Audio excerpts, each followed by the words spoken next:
Hello everyone, আমি makeup artist মৌ চলে এসেছি আবারও একটা মিনি ব্লগ নিয়ে। এটা ছিল আমার স্টুডেন্ট সোনিয়ার রিসেপশনের দিন। তো খুব সকাল সকালে আমরা বেরিয়ে পড়েছিলাম, কারণ এটা ছিল আমার মুসলিম ব্রাইড।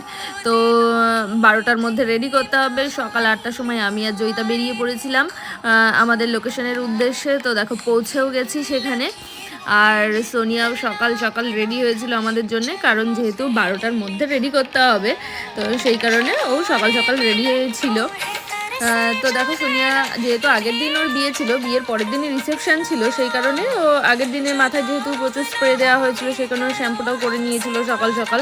সেদিন ছিল খুব ঠান্ডা, আর আমরা ঠান্ডায় কাঁপতে কাঁপতে আমরা মেকআপটা করছিলাম। তো সব কিছু খুব ভালোভাবেই চলছিল, টাইমলি চলছিল, ভীষণ ভালোভাবে চলছিল সব কিছু।